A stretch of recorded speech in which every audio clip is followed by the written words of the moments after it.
It's good to be here with Roger here today. Tell you a little story. Roger and I go back a long ways, over 20 years for sure. Yeah, over 20 years. Yeah, over 20 years. When I first came to St. Olaf, and that was year 2000. Mm-hmm. And I think you were maybe pregnant with one at the time, or shortly after. Jenna was born in 2000. Yeah, so you're correct. Yeah. I got baptized her. Yep. Yeah. Yeah. And we've been going ever since. Roger's farm manager here in Fort Dodge, and a darn good one. But that's not why he's here today, and that's not why I'm here with him. He posted something on Facebook this last Friday, and it was about his dad, and I'd forgotten it actually. 7 years ago actually posted on Saturday, right? Yep. Mm-hmm. 7 years ago this last Saturday, Roger's dad committed suicide. He was in his 80s. And it has left a mark on Roger and his family. And so when I saw that post and I knew I was doing this sermon series, I called Roger pretty much right away, and I said, listen, it's probably still raw even after 7 years, but if you think that you'd like to do this, I know it would help a lot of people. And Roger was all in. He said, might need some Kleenex, but that's all right. So Roger, thanks for being with us. You bet, Dave. Appreciate it. Yeah, no, appreciate everything you've done over the years for me and my family. Not only you did my mom's funeral in '08. She passed away Christmas '08. That kind of started my dad's rocky road, and then when Dad passed away, you did his funeral as well. So. Yeah, we've done a family wedding. Pile of confirmations. Yeah, pile of confirmations, 2 baptisms. So, yeah, it's been good. I always thought I'd only stay 5 or 6 years in any one congregation, mm-hmm. and I stayed 17 at St. Olaf, and there was a grace to that because it wasn't just doing the job. I became part of so many families, and it's just like your family. I mean, when we did that wedding, I felt like I had been adopted, and yeah. Mm-hmm. So Roger. Tell me a little bit about, let's go back to '08, because I think that's kind of when it started for your dad, your mom's death. Yep, so early November, like November 11th, my mom was diagnosed with lung cancer. Hadn't really had much health problems her whole life. She was 82 at that time. And they told us 6 months to a year to live. We knew at that time, my dad had always kind of fought a little bit of depression.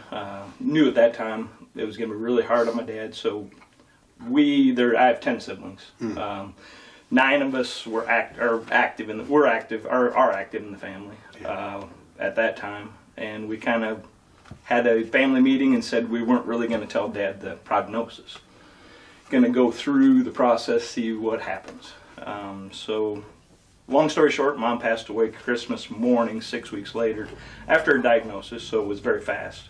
And very hard on Dad. We went from the whole gamut of bringing home health in to letting her pass at home, but she ended up going to hospice and passed away at hospice in Pocahontas there. So, so that was very quick, very hard on Dad. I don't have any regrets. Not saying that we did the right thing by not telling him the prognosis, but he knew it wasn't good, up front. So, yeah. He didn't fall off the turnip truck. He knew what happened. Yeah. So then a little bit of time went on, and 2012, my brother, who's 10 years older than I, his daughter was married December 31st, and he committed suicide January 2nd. So, oh my! So I got the phone call from my sister-in-law. He was Norman is a severe alcoholic. Had fought depression a long time, up and down on pills for depression pills. Wow. I had forgotten that, but now that you mention it, it's starting to jog my memory. Yep. Yeah. So, oh my goodness. Yeah. So I left here, went up to tell my dad in Pocahontas. He was by himself, obviously, no wife there for support. So very, very hard on Dad. Norman had the family farm, so Dad was out helping farm all the time. So they were pretty close. Yeah. So that was real hard for Dad. Then October. Back up to July-ish in 2013, he had to have hip surgery. So got him home from hip surgery, and up and down a little bit, getting along okay. But I think in the back of his mind, he knew he probably couldn't stay in the house, and he wasn't the type of guy to want to go to a nursing home or anything like that. So had home health in. The day after we brought him home from his hip surgery, and sitting around the table in Pocahontas there with the nurse, she said, we're just talking and asking him how he's doing and things, and he looked across the table at me, and the first time I'd ever heard anything, he said, if it wasn't for that guy over there, I would have killed myself already. And so it kind of one of those, whether we don't talk about that type of deal. So we talked about it a little bit with home health, and that was pretty much all that was said about it. And so when I went to leave that day, he got a split floor house, and he said that I was standing at the bottom of the stairs, and I gave him a hug and a kiss, and so I told him I loved him, and he said he was sorry for everything he put me through. And Dad wasn't the type of guy to really say sorry much. And I thought he was just talking about the hip surgery and running back and forth and helping him with the hip surgery and things like that. But he was talking about a lifetime. Yeah. So, and then the next day, my uncle called me and said he found him in the garage. Oh, Roger. So, yeah. Yeah. And we're brought up to be stoic as men, aren't we? What? Yeah, I mean, you hear something like that and you just sort of back off and leave it alone. Mm-hmm. And I mean, that would be my natural reaction too. Yeah. But oh my, yeah.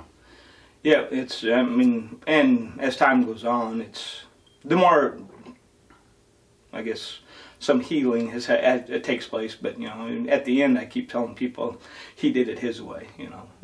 But it doesn't make it right. Yeah. I wish he'd really reached out and asked. Yeah.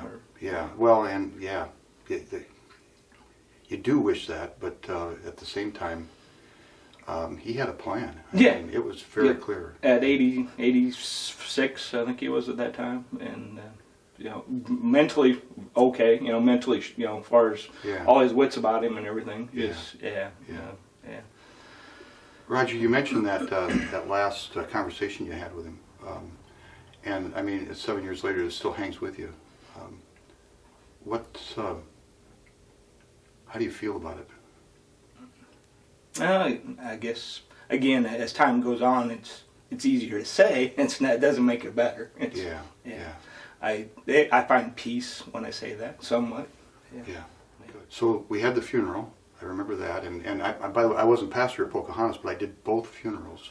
Just so happened that they didn't have pastors there at the time. And no, my mom's pastor was on vacation. Christmas of '08, he had taken a vacation, and so I asked you to come up from my mom's, and at that time, and Dad, Chris, that summer of 2013, before his surgery, he thought something was going to happen during surgery, and I don't know, maybe he wanted something to happen during surgery. I think he probably did. He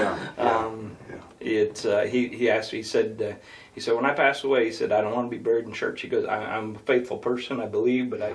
So, tell me about the journey since then, up to now, for you personally.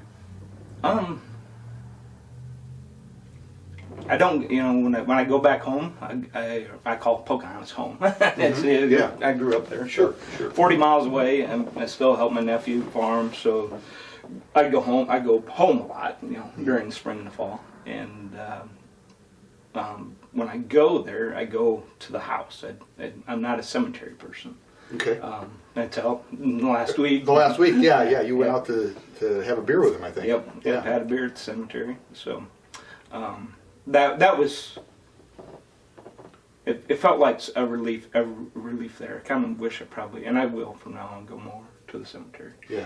The house has evolved to the new person, the new owner. Sure. It's nice to see that. Yeah. A young family moved in, and that was the only house my mom and dad had in Pocahontas. They bought it in '73 when they moved to town from farming. Yeah. And so that was the only house that I ever knew. So.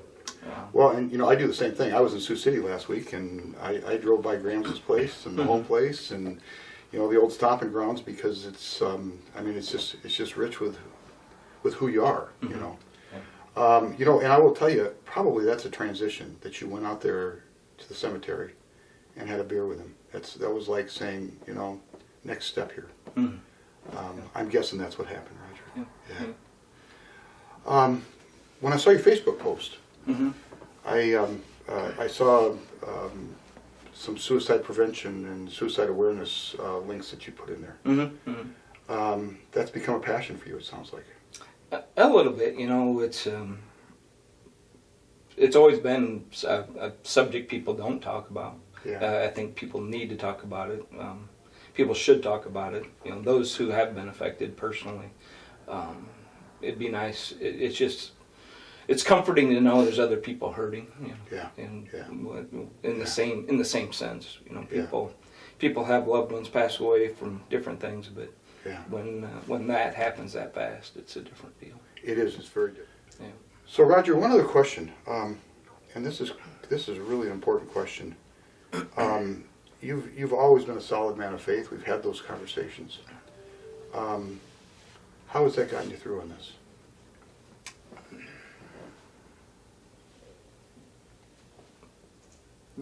I think that's what's gotten me through on it.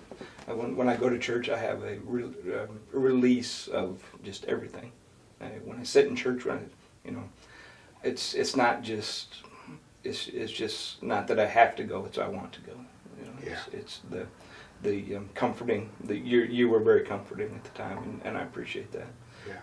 The just a place where you can be yourself, and you should be yourself. Yeah. I love the idea of release, because that's what it is. It's just letting go of, and laying it at the altar, laying it at the foot of the cross. Well, Roger, thanks a lot. I know this was hard for you.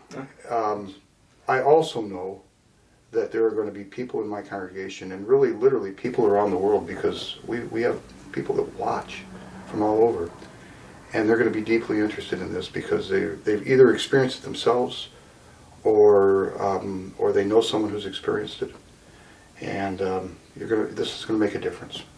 Thanks so much. All right, you're welcome. Yeah.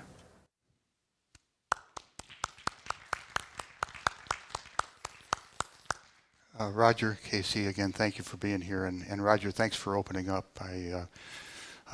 When we were doing the interview, I wasn't sure you were going to make it through all the time, and it's all these people who have done this, Connie, and last week we had Keith and Dawn.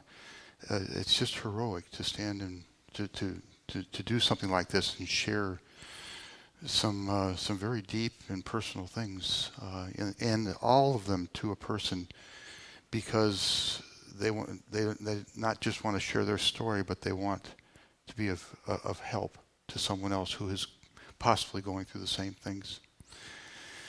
So, suicide, a few facts, and it's suicide. There's a gateway to suicide, and that gateway is called depression. And I just find this incredibly interesting. There are 15 million people at any one time in the United States experience a severe or a profound depression episode. 15 million, all right?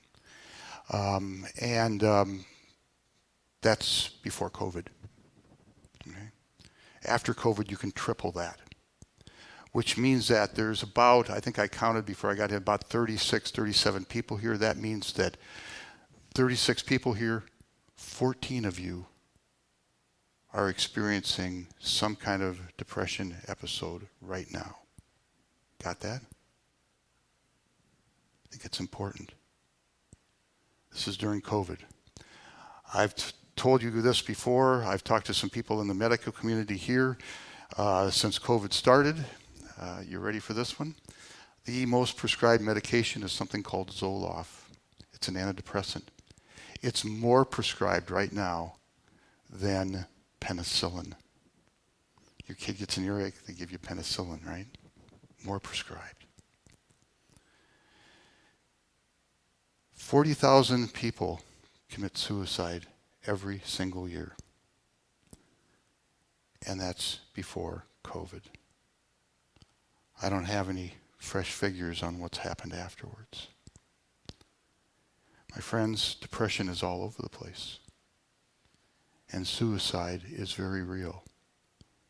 And when it comes to the church, we have been terrible about talking about both in any meaningful way. We've been terrible at it. I mean, yes, you're right. We talk about sin and brokenness and broken lives all the time. That is the number 2 thing we talk about in church. We talk about first that, and then we talk about the love and grace and mercy of God, which enters into that. Right? But in terms of actually dealing with it ourselves, I like to think about it the way I like to think about my cell phone and my text messages. Because I use these things called emojis. Shelley, would you put up the first slide? Okay, so when people come to church, this is what they look like. Right? But then, slide 2, this is what you don't see. Everybody comes to church looking like slide 3, that, but there's something hidden deep inside that no one ever gets to see, which means that everybody looks perfect. Thank you. But for many of us, for most of us, this is the reality. There's a face behind the face. But we don't ever show that. We don't ever let it down because we look around and everyone else looks so crazy happy. Now, to make matters worse when it comes to suicide,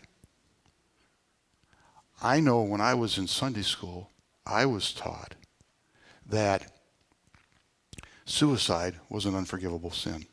Y'all remember that? And that those who committed suicide had condemned themselves.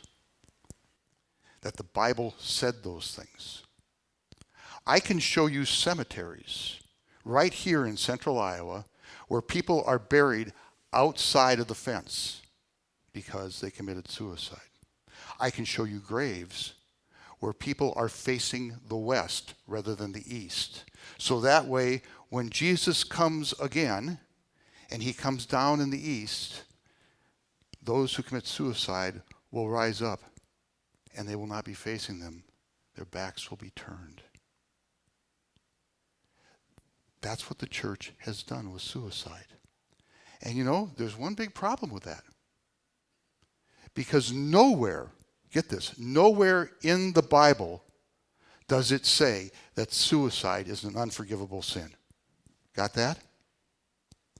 Nowhere in the Bible does it say that if you commit suicide, you have condemned your soul for an eternity. No place. So, let's call it what it is. Suicide is a soul that is so tormented in this life and by this life that that soul, he or she, cannot see any way out. And it's so dark that it is unspeakable for them. And my friends, there is no condemnation in that. There is no judgment in that. There is no unforgiveness in that. And there is no shame in that. Depression is the gateway, and it leads you to a place of such darkness that you can't see your way out. I've heard people who have tried to commit suicide, I've heard them talk about this hole, this black hole, and they just keep falling in and falling in. It's not condemnation. It's not unforgiveness. That's part of the human experience. It's part of who we are as people. unspeakable. St. Paul talks about these things, the lesson that you just read. Thank you so much, by the way, Angie.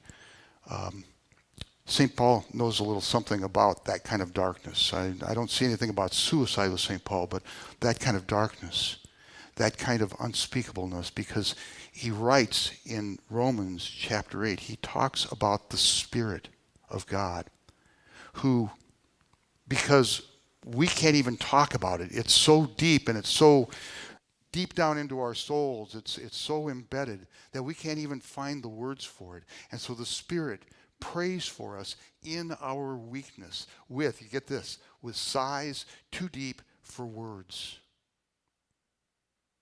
He knows us. He sees us. He connects with us right where we are.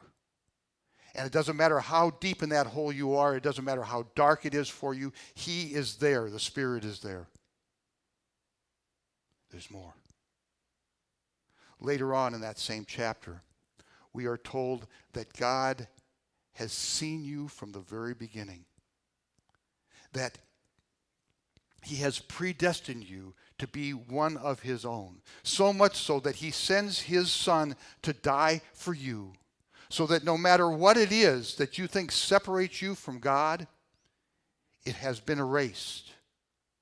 I am convinced, St. Paul said, that neither life, nor death, nor angels, nor principalities, nor things present, nor things to come, nor powers, nor height, nor depth, nor anything else in all creation will ever separate us from the love of God in Christ Jesus our Lord. Memorize that verse, 38 and 39, and carry it with you all of your days, because it is unbridled hope against anything and everything that is so unspeakable in your life, so deep, so dark, that you have to count on God to come to you and find you as you are lost.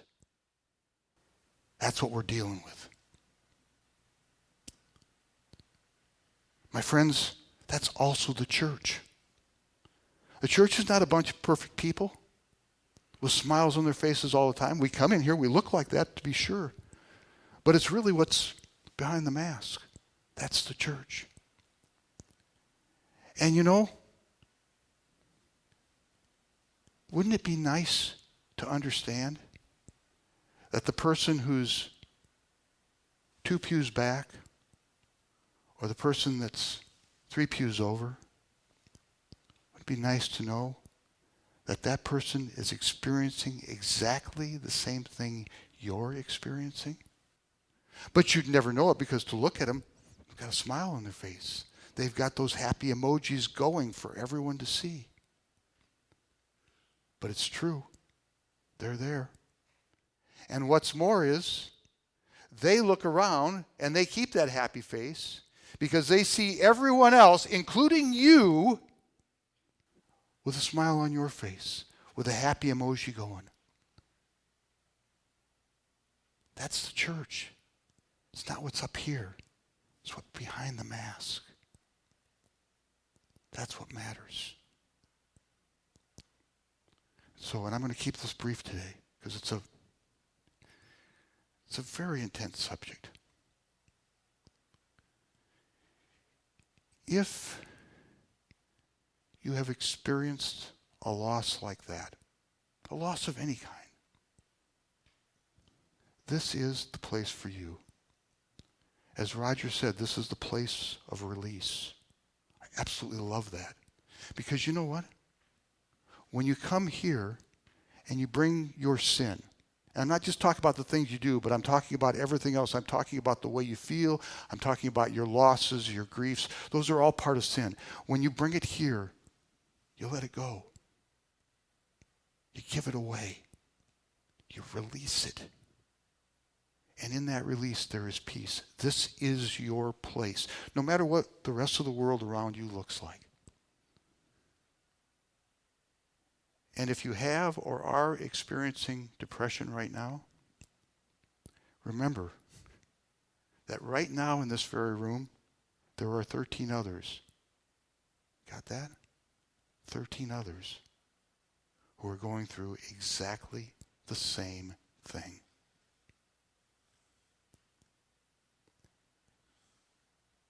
And if, perchance, you've been thinking about suicide as an answer to the trials and troubles that you're currently facing, find help, because there is help. This is not the end. It's the beginning. It's the beginning of a life of freedom. And there are people all around who want to help you, who have been through the very same thing. And the Spirit will guide you in his weakness. He will love you. He will pray for you. And God, even though it doesn't feel like it, it feels like there's nothing left, he's chosen you. And Jesus has come so that nothing in all creation will ever separate you from him. And for that we give him thanks and praise. Amen.